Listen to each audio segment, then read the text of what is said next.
É pau, é pedra, é o fim do caminho, é um resto de toco, é um pouco sozinho, é um caco de vidro, é a vida, é o sol, é a noite, é a morte, é o laço, é o anzol, é peroba do campo, é o nó do madeiro, cainga, candeia, é o matita pereiro, é madeira de vento, tombo da ribanceira, é o mistério profundo, é o queira ou não queira, é o vento ventando, é o fim da ladeira, é a viga, é o vão, festa da cumieira, é a chuva chovendo, é conversa ribeira das águas de março, é o fim da canseira, é o pé, é o chão, é a marcha estradeira, passarinho na mão, pedra de atiradeira. São as águas de março fechando o verão, é a promessa de vida no teu coração. É pau, é pedra, é o fim do caminho, é um resto de toco, é um pouco sozinho. É um passo, é uma ponte, é um sapo, é uma rã, é um belo horizonte, é uma febre terçã. São as águas de março fechando o verão, é a promessa de vida no teu coração.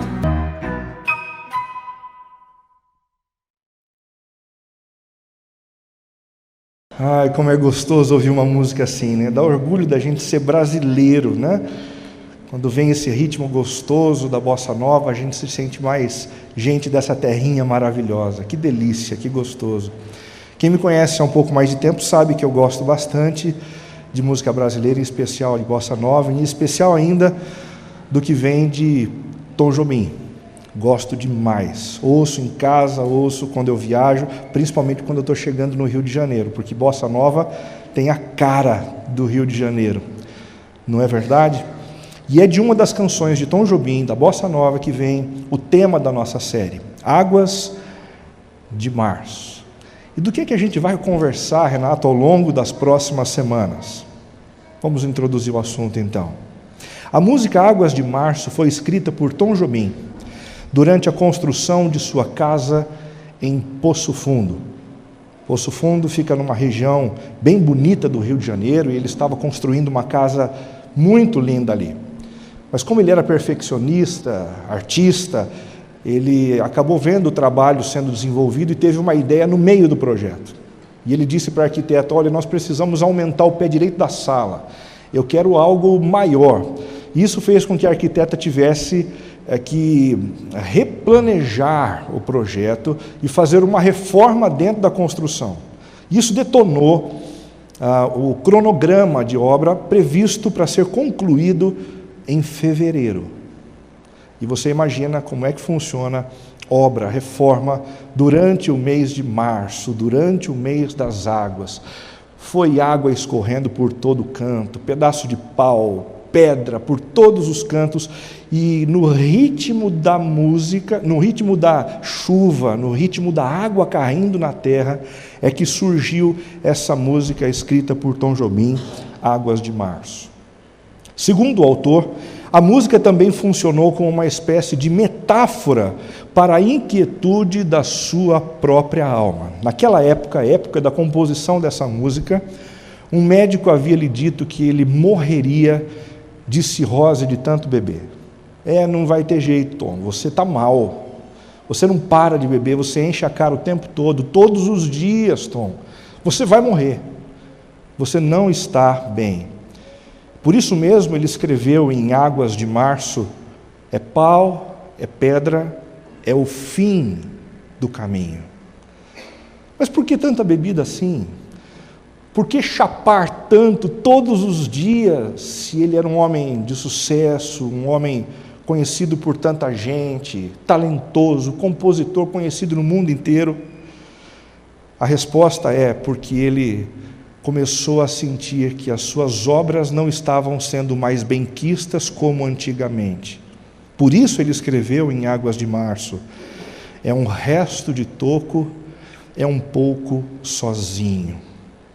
E a solidão foi tornando o trabalho de Tom Jobim como compositor cada vez mais um trabalho difícil, duro e cansativo. Foi por isso que ele disse, caigá candeira, matita pereira.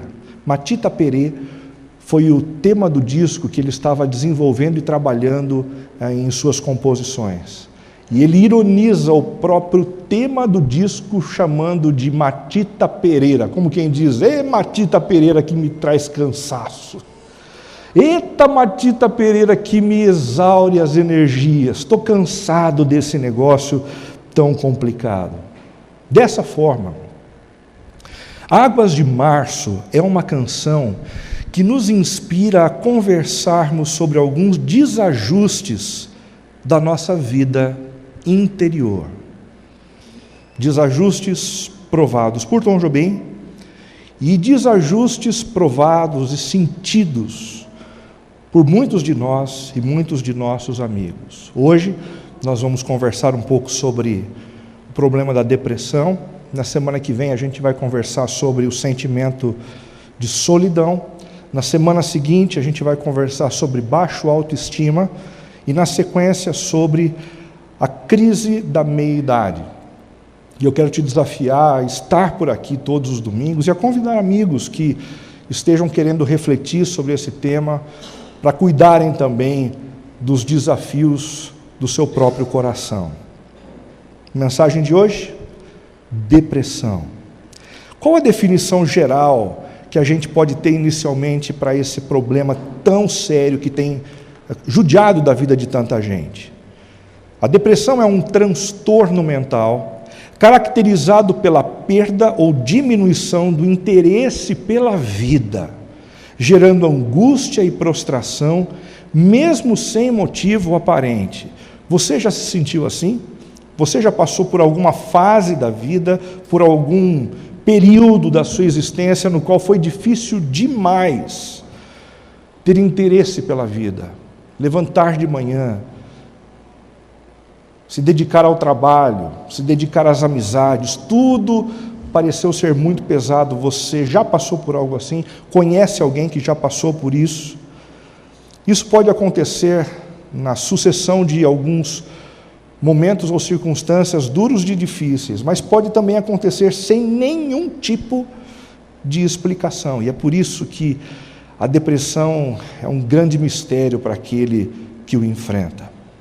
Segundo a OMS, a depressão é o mal do século, pois tem abalado a vida de mais de 300 milhões de pessoas e constituído a doença mais impactante de todas. Normalmente o que a gente ouve do depressivo é que ele sofre como nenhuma outra pessoa no universo já foi capaz de sofrer. O deprimido tem a sensação de que a dor dele é única e maior do que todas. Mas é bom que a gente perceba que isso não acomete só a mim, só a você, só parentes da nossa família. Isso tem alcançado a vida de milhões de pessoas. Milhões de pessoas. Também a OMS diz que ela é comumente encontrada no final da terceira idade da vida, quando a gente vai chegando à conclusão de que tudo aquilo que a gente fez e acumulou ao longo da vida não foi suficiente para nos trazer felicidade, harmonia e paz. Mas pode ser enfrentado em qualquer idade, inclusive entre as crianças e adolescentes. Isso mesmo, crianças e adolescentes sofrendo de depressão, muitas delas. Muitas delas dentro dos nossos próprios lares. E se a gente não se atentar, e se a gente não cuidar desse problema, os nossos pequenos vão sentir. Estudos mostram também que a prevalência da depressão ao longo da vida é em até 20% nas mulheres e 12% nos homens. Isso significa que as mulheres são mais propensas à depressão do que os homens, talvez por conta da sua própria questão hormonal. Mas, independentemente do sexo, é uma doença avassaladora, tanto em homens quanto em mulheres. Quando chega, torna a nossa vida muito difícil. Em casos mais graves, a depressão pode levar ao suicídio. Cerca de 800 mil pessoas se suicidam todos os anos com o objetivo de acabarem com a sua dor, de porem fim no sofrimento, sendo esta a segunda causa de morte entre os 15 e 29 anos de idade. Quais são os principais sintomas da depressão? Cansaço extremo, muitas vezes não justificado. Quando a gente joga uma partida de futebol, 45 minutos, 90 minutos, é normal a gente se sentir cansado, né? Quando a gente gasta 8, 9, 10 horas de trabalho intenso, é normal a gente sentar em casa, ufa, que canseira. Mas o deprimido começa a sentir isso depois de acordar, sem justificativa alguma. Sentimento de angústia que vai apertando a garganta, vai dando um nó no peito da gente, ansiedade exacerbada, aquela tendência de acelerar o pensamento, tentando resolver aquilo que não pode ser resolvido hoje, porque as suas demandas e os seus tentáculos se estendem até o futuro. Baixo autoestima, a dificuldade de encontrar o próprio valor, a própria beleza, os próprios talentos. Também a insônia, dificuldade de dormir, ou a dificuldade de dormir bem toda a noite. Rejeição de atividades prazerosas. Quem gostava de fazer esportes não faz mais. Quem gostava de tocar música não toca mais. Rejeição daquilo que dá prazer. Pessimismo generalizado, uma nuvenzinha por cima da cabeça, fazendo com que tudo seja visto na perspectiva do opaco, do preto e branco, sem beleza, sem significado externo, sem transcendência. Pensamentos sobre a morte o tempo todo, angústias de morte. Compulsividade, pessoas dotadas de depressão acabam buscando em alguns subterfúgios aquilo que pode neutralizar, pelo menos momentaneamente, a sua dor. Alguns fazem isso buscando o álcool, outros buscando outros entorpecentes, como maconha, como cocaína e outras medicações disponíveis no mercado. Dificuldade de amar e de ser amado, porque quando a gente se torna desprovido de alegria pela vida, desprovidos da consciência de nós mesmos e desprovidos de um olhar equilibrado a respeito do outro, o amor fica prejudicado. A capacidade de nutrir relacionamentos profundos é prejudicada. Problemas na área da sexualidade e a sensação de não dar conta dos recados que normalmente eram recados que a gente dava conta de cumprir. Andrew Solomon, autor do livro O Demônio do Meio-Dia, alguém que já teve em si próprio a experiência da depressão, escreveu a respeito dessa doença, desse transtorno. Na depressão, você não pensa que pôs um véu cinzento e está vendo o mundo através da névoa de um estado de espírito ruim. Você não pensa que o que você tem é a anormalidade. Pelo contrário, você pensa que o véu foi retirado, o véu da felicidade, e que agora está realmente enxergando. É como se todo mundo estivesse cego pelas lentes da felicidade. E o deprimido, o correto em perceber que o que reina na existência no mundo é a tristeza, é a ausência de sentido, é o medo e a desordem. Michael Phelps, nadador norte-americano, maior vencedor olímpico da história, foi alguém que sofreu profundamente com a depressão. Seus problemas emocionais começaram em 2004.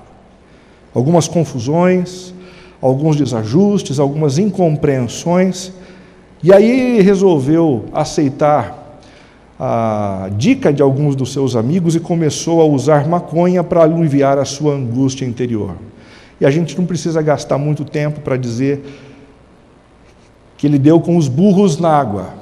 Ao invés de aplacar o seu sentimento de falta de sentido na vida, o que ele fez foi abrir uma cova ainda mais profunda na sua existência.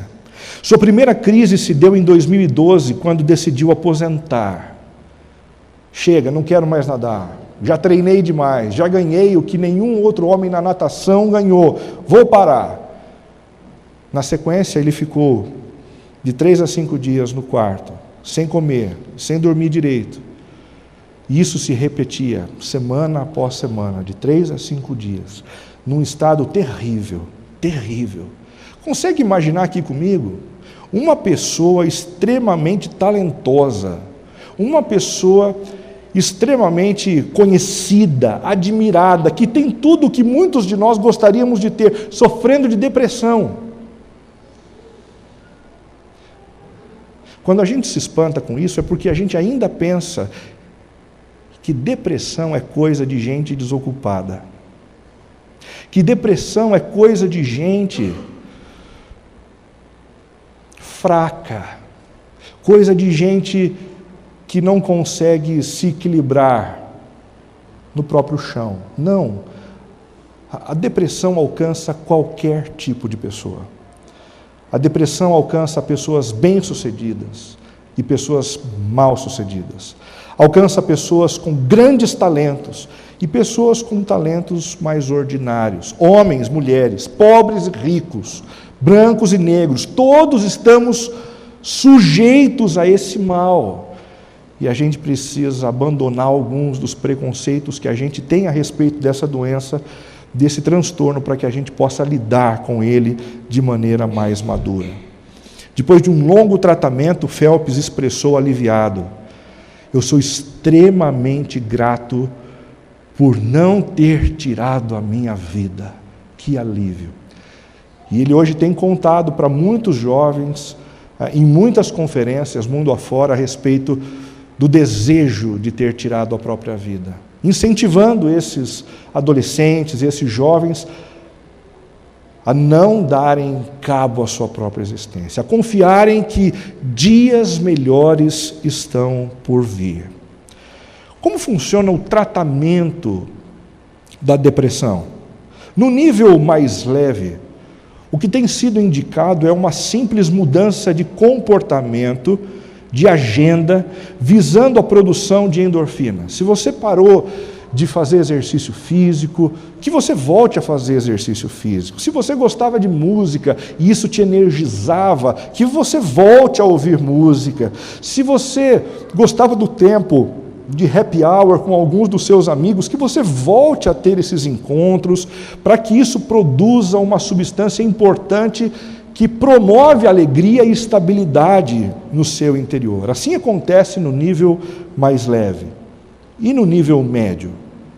No nível médio, além da mudança de comportamento, é necessário também um processo psicoterapêutico visando a gestão dos pensamentos. Nesse nível, há uma confusão tão grande na cabeça da gente, que tudo parece um novelo de lã, e a gente sem condições de encontrar uma forma de desembaralhar todo aquele monte de fios. É necessário uma ajuda externa. Curiosamente, muita gente ainda resiste a esse tipo de ajuda. Que bobagem, que besteira. Eu não sei se você se lembra disso, mas dentro do colégio apostólico de Jesus havia um médico, Lucas. E Jesus nunca recriminou Lucas por ele ser médico.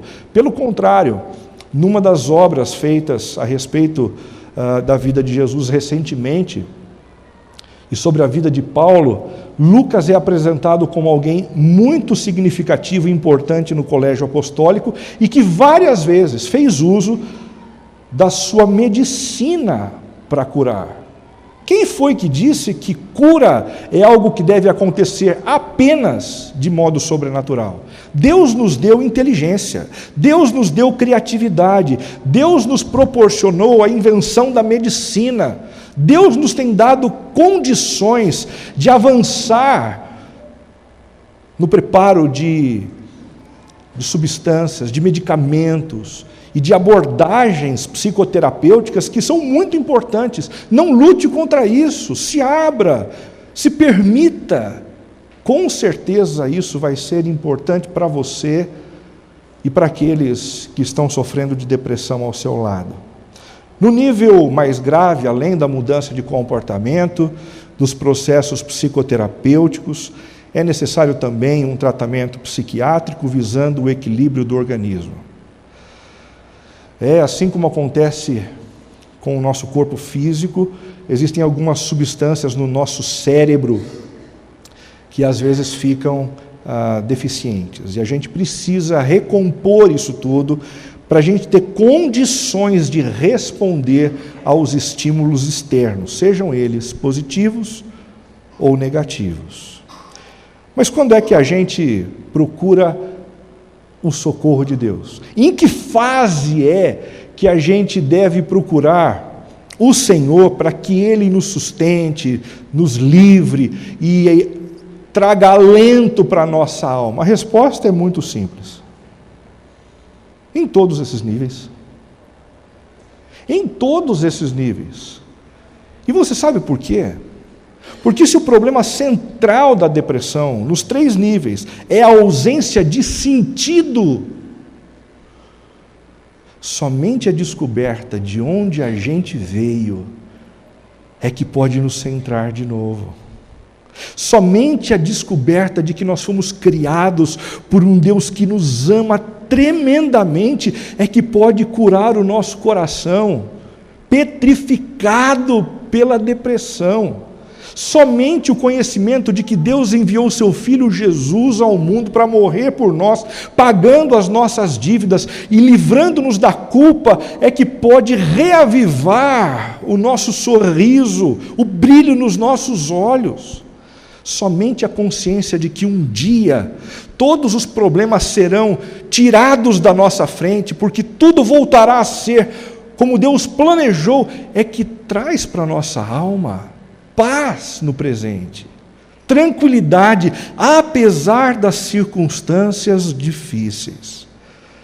Depressão se trata com mudança de comportamento, com processo psicoterapêutico, com tratamento psiquiátrico.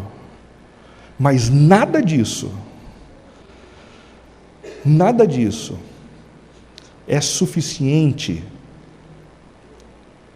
e passa por cima da necessidade que temos de um encontro com Deus, para que a gente descubra o sentido e o propósito da nossa existência. Quem nos mostra isso é um salmo bíblico muito interessante, o salmo de número 116. Olha só o que esse salmo diz: amo o Senhor porque Ele ouve a minha voz e as minhas orações, porque Ele se inclina para ouvir. Orarei enquanto viver. A morte me envolveu com suas cordas e os terrores da sepultura me dominaram. Não via outra coisa senão sofrimento e tristeza. Então clamei pelo nome do Senhor: livra-me, Senhor. O Senhor é compassivo e justo. O nosso Deus é misericordioso. O Senhor protege os ingênuos. E eu estava diante da morte e Ele me salvou. Volte minha alma a descansar, pois o Senhor lhe tem sido bom. Ele livrou minha alma da morte, meus olhos das lágrimas, meus pés da queda. Por isso andarei na presença do Senhor enquanto viver aqui na terra. Eu criei, por isso disse: estou profundamente aflito. Em meu desespero declarei: todos são mentirosos. Que posso oferecer ao Senhor por tudo que Ele me tem feito? Celebrarei meu livramento e louvarei o nome do Senhor. Cumprirei meus votos ao Senhor na presença de todo o seu povo. O Senhor se importa profundamente com a morte de seus fiéis. Ó Senhor, sou teu servo, sim, teu servo, teu humilde servo. Tu me livraste de minhas correntes. Oferecerei a ti um sacrifício de ação de graças e louvarei o nome do Senhor. Cumprirei meus votos ao Senhor na presença de todo o seu povo. Um salmo lindíssimo, que fala a respeito do enfrentamento de uma situação dificílima, acompanhada de alguns sinais e alguns sintomas de depressão, e tudo isso sendo tratado diante do Senhor. Tudo isso sendo tratado diante do Senhor. O que é que a gente sabe sobre o autor e sobre as circunstâncias que acometeram quem escreveu esse salmo? Quase nada. Quase nada. A única coisa que a gente sabe é que ele era um homem que cria em Deus, ele estava orando, que ele possuía conhecimento teológico. Ao longo de todo o Salmo, ele menciona alguns atributos de Deus. Ele também cultiva o hábito de fazer votos ao Senhor, e por 2 vezes ele diz: eu vou cumprir e pagar os meus votos. Ele enfrenta um problema real e duradouro, um problema que ameaça inclusive a sua própria vida, e ele evidencia alguns sinais típicos de depressão. Isso de cara já é bastante confrontador para aqueles que ainda acreditam que cristãos não enfrentam depressão, que discípulos de Cristo estão imunes a esse tipo de coisa. Bobagem! Basta a gente ler as Escrituras, basta a gente abrir os Salmos e perceber que pessoas que conhecem o Senhor, que creem em Deus, que têm conhecimento teológico, também enfrentam problemas na vida, viradas de um lado para o outro, e podem enfrentar problemas assim. Líderes de grupo pequeno dessa comunidade também podem adoecer. Músicos e cantores dessa comunidade também podem ter um transtorno emocional. Pastores dessa comunidade, em algum momento, podem passar por uma situação assim. E é fundamental que a gente esteja preparado para lidar com isso nesse corpo e nessa família, para que ninguém se cobre indevidamente, para que ninguém pressione o outro a sair desse estágio antes da hora disso acontecer. Quais são as evidências da depressão na vida do salmista? Em primeiro lugar, o empalidecimento da vida. Não via outra coisa, diz o salmista no verso 3, parte C, senão sofrimento e tristeza. Tudo ficou da mesma cor. Tudo perdeu o brilho, tudo perdeu o encanto, tudo perdeu a transcendência. Como diz Adélia Prado, a poetisa mineira, eu olhava a pedra e via pedra mesmo. Só isso. Sem poesia, sem alegria, sem encantamento. O avolumamento da aflição. Estou profundamente aflito. Não é algo passageiro, não é algo bobo, não é superficial. É profundo, eu não consigo explicar, mas corta a minha alma, rasga o meu interior e me faz sangrar, ainda que eu não possa ver isso. O estabelecimento do desespero, versículo 11. Em meu desespero, declarei, todos são mentirosos. Em situações desesperadoras, a gente tende a desconfiar de todo mundo e a desenvolver algumas percepções persecutórias. É como se todo mundo estivesse tentando puxar o nosso tapete. É como se todo mundo estivesse nos olhando para nos cobrar, para lançar sobre nós culpa, e isso é muito complicado, muito dolorido. Em quarto lugar, os pensamentos de morte. A morte me envolveu com as suas cordas e os terrores da sepultura me dominaram. Uma música que foi composta pelo João Alexandre, lá de Campinas, que esteve com a gente há algum tempo atrás, baseada nesse texto, diz: cordéis da morte me cercaram, angústias do inferno de mim se apoderaram. E eu invoquei o Senhor, dizendo: ó Senhor, livra a minha alma, livra a minha alma. Você consegue perceber algumas dessas evidências de depressão na sua vida? Você tem beirado esse tipo de problema? Alguém dentro da sua família tem passado por isso, um amigo, um companheiro de trabalho? É fundamental que a gente olhe para as Escrituras e para as dicas das Escrituras, a fim de que a gente consiga buscar o Senhor para superar esse problema tão complicado.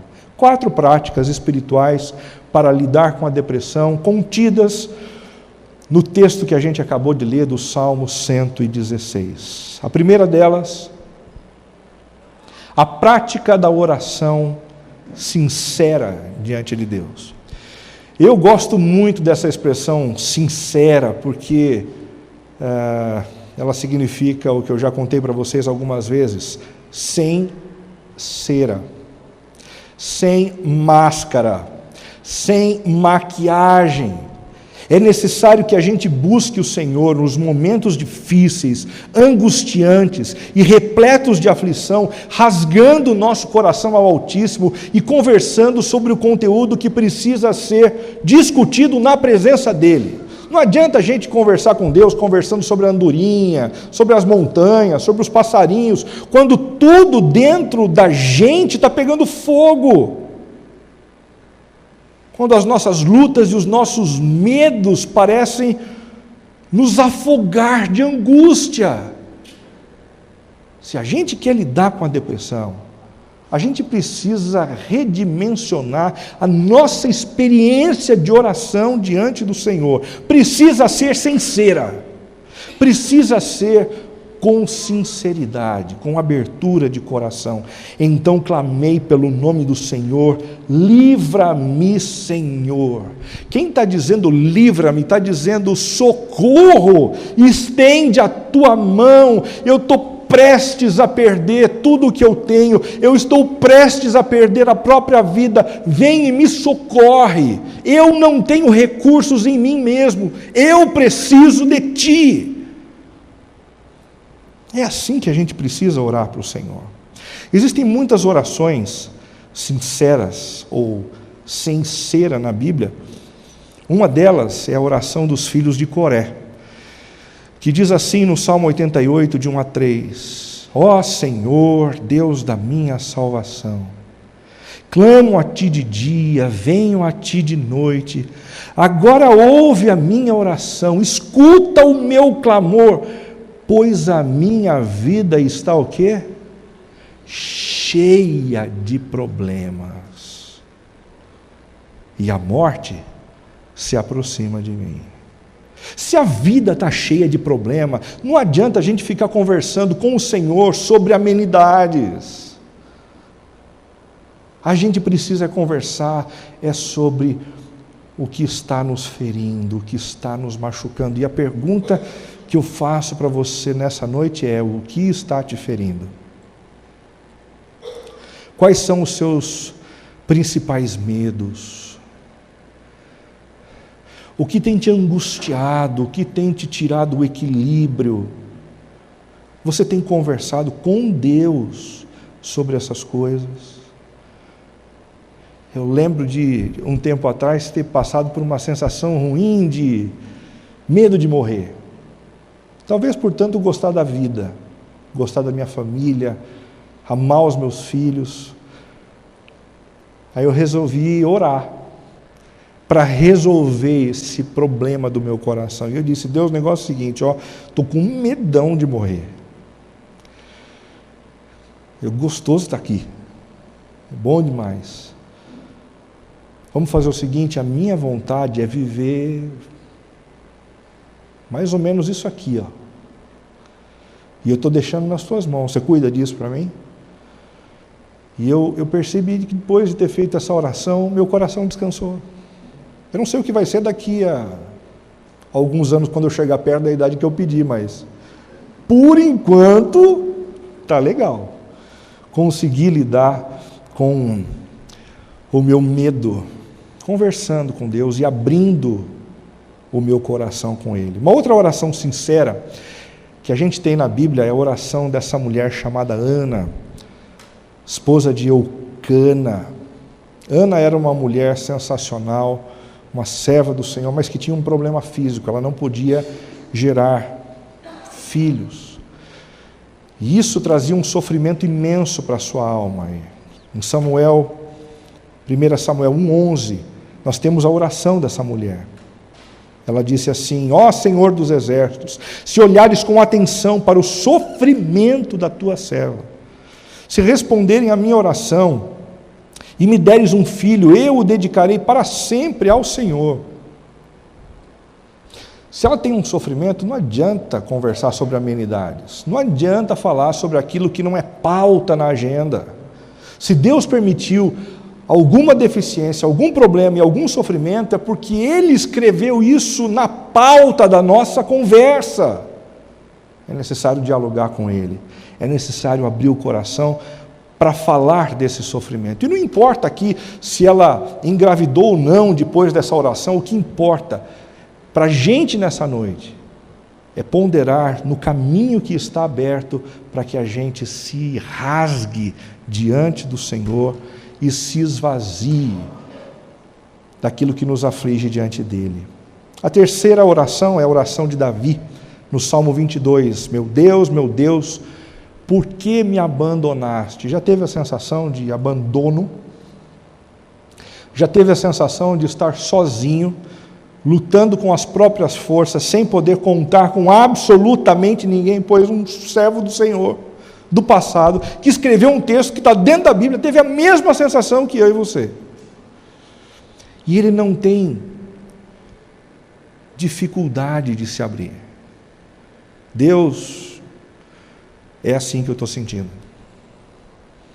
E é por isso que eu estou dizendo. Por que estás tão distante de meus gemidos por socorro? Todos os dias clamo a ti, meu Deus, mas não responde. Não encontro alívio em lugar nenhum. O primeiro desafio é o desafio de incorporarmos orações sinceras diante de Deus. A segunda prática espiritual para lidarmos com a depressão é a prática da meditação profunda nos atributos de Deus. Foi exatamente o que ele fez ao longo desse salmo. Ele começou a trazer ao seu próprio coração a lembrança de algumas virtudes divinas que o ajudavam sempre nos momentos difíceis. A primeira delas é a de que o Senhor é um Deus compassivo. Porque o Senhor é compassivo, Ele é capaz de compreender perfeitamente o estado da nossa alma sem tecer nenhum tipo de julgamento.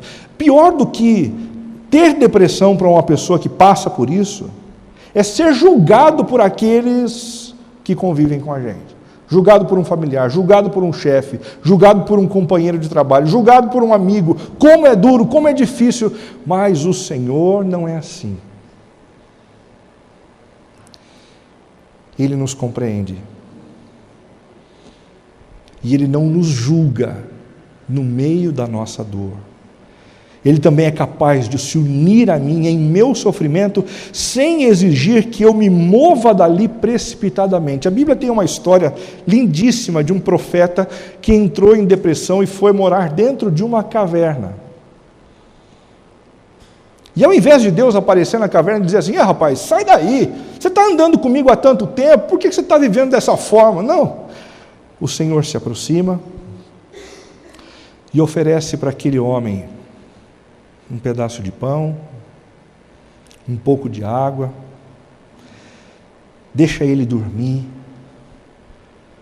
deixa ele ter o tempo dele, e é precioso a gente perceber como Deus sabe lidar com a pessoa deprimida, como Ele tem paciência em lidar com as demandas que a gente tem no nosso interior. Ele trata assim da gente também. Ele não tem pressa. Ele não tem pressa. Mas Ele garante que mais cedo ou mais tarde a gente vai sair dessa. E a gente vai ter um futuro diferente. Porque o Senhor é justo, a outra virtude mencionada no Salmo 16. Ele é capaz de ouvir o meu clamor sem se deixar envolver pelas mentiras contadas sobre mim. Às vezes a gente entra num estado de depressão por conta de pressões externas vindas de inimigos, no ambiente de trabalho, familiar, seja qual for o ambiente. E a gente fica preocupado com o que as pessoas estão pensando da gente. E a gente não consegue resolver isso na cabeça da gente e passar limpo tudo o que está na cabeça e no coração dos outros. Aí a gente se lembra que Deus é justo. Como isso é bom. Ele sabe discernir entre a verdade e a mentira. Ele sabe aquilo que a gente realmente fez. Ele sabe quem realmente a gente é. E Ele não se deixa influenciar por comentários maldosos. Ele também é capaz de assumir a minha causa diante daqueles que que tem se levantado injustamente contra mim. Eu nem mesmo preciso me mover na direção dos meus inimigos. O Senhor diz: minha é a vingança, eu retribuirei. É Ele quem cuida da gente, é Ele quem toma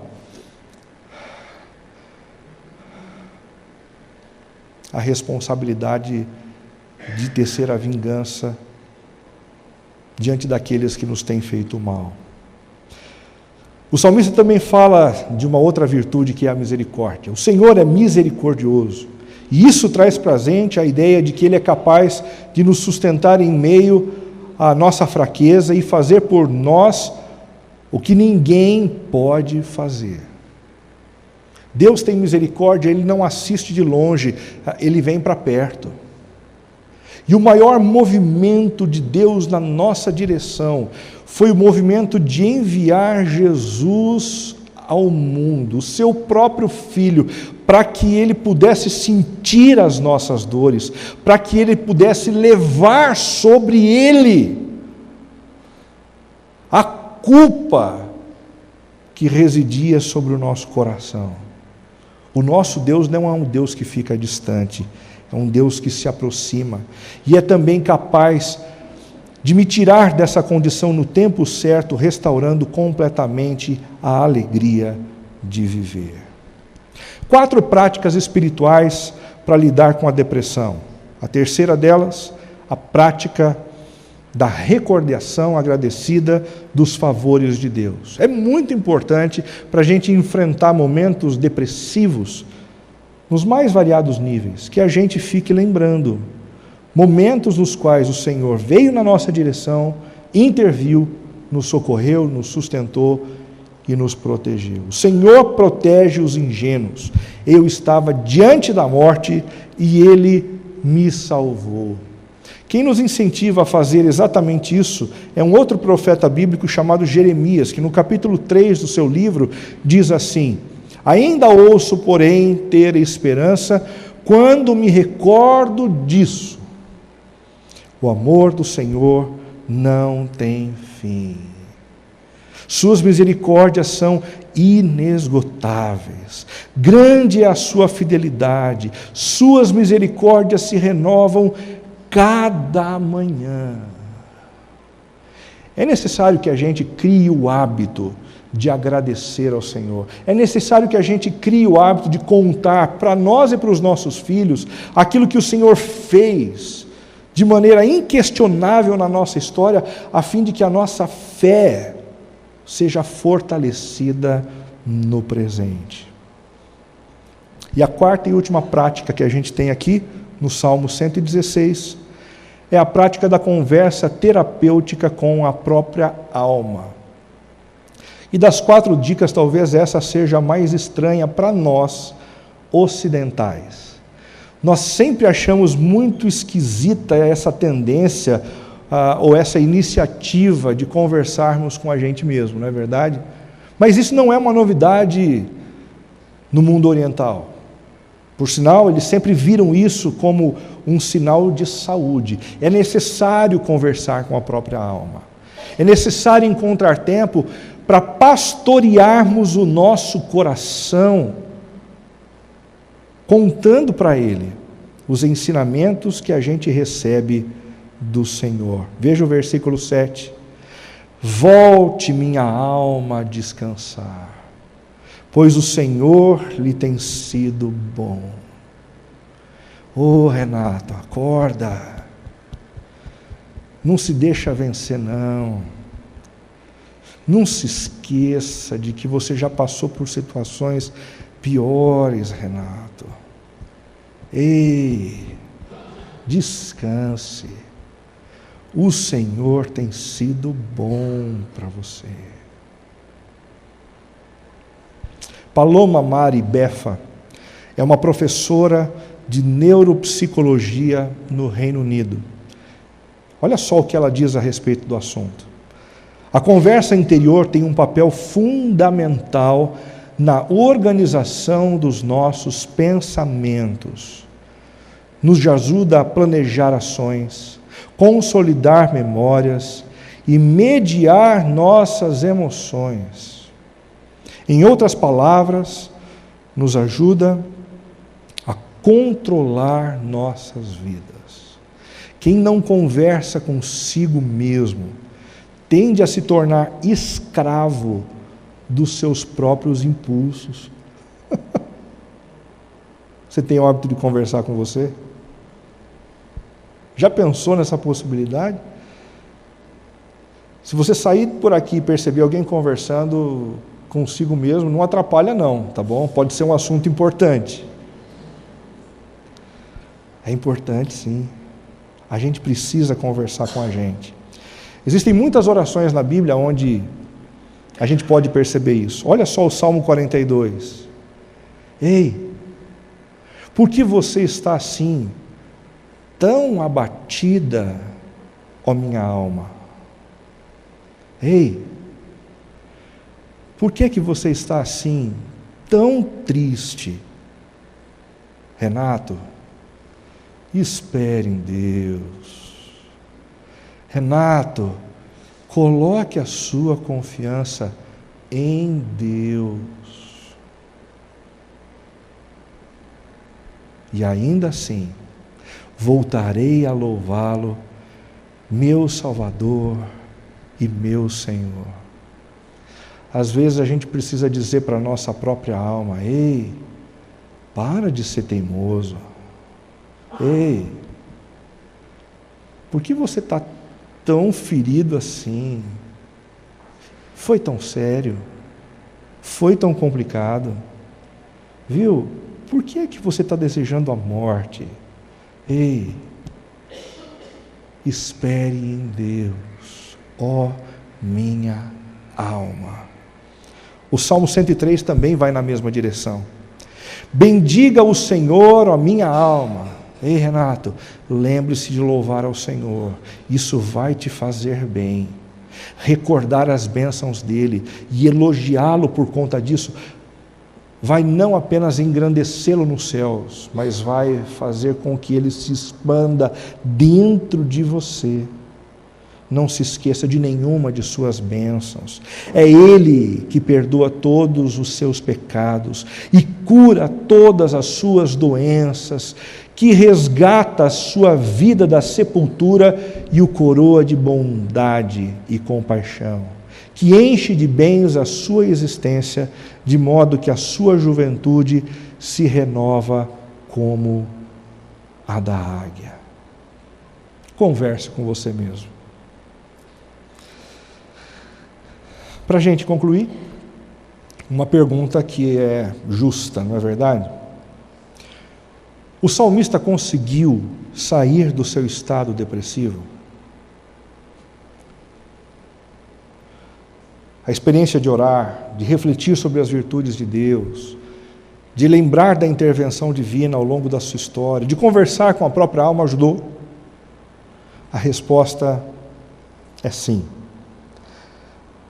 Esse salmo foi escrito tempo depois dessa experiência depressiva. E ele começou esse salmo dizendo exatamente o seguinte: amo o Senhor porque Ele ouve a minha voz e as minhas orações, porque Ele se inclina para ouvir, orarei enquanto viver.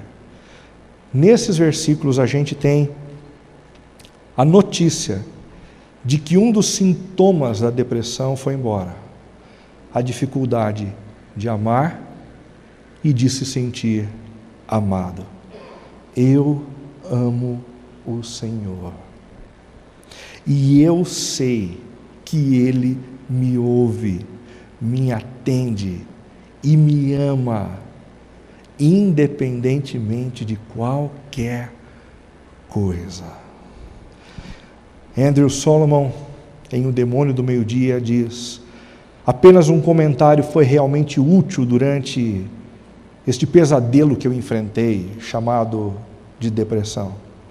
Uma amiga me disse: não vai ser sempre assim. Veja se consegue lembrar disso. É assim neste momento, mas não vai ser assim para sempre. Se essa palavra foi útil para Andrew Solomon, é exatamente essa palavra que eu quero deixar para vocês nessa noite. Não vai ser assim para sempre. Não vai ser assim para sempre. E eu afirmo isso não porque eu tenha poder de garantir o que eu estou dizendo, mas porque eu creio que o Deus que cuida da nossa vida está nos alimentando com pão, matando a nossa sede com água, e no tempo certo há de nos restaurar plenamente. Não vai ser assim para sempre. Não vai ser assim para sempre. Nós devemos responder aos livramentos de Deus, desenvolvendo uma vida reta diante dele, celebrando com elogios o nome dele, testemunhando a respeito do que ele fez na nossa vida, cumprindo sempre os nossos votos e agindo como servos, cuidando daqueles que estão passando pelos mesmos problemas que a gente já passou no passado. Andrew Solomon diz no seu livro: ouça as pessoas que amam você. Acredite que vale a pena viver por elas. Mesmo que você não acredite nisso, busque as lembranças que a depressão afasta e projete-as no futuro.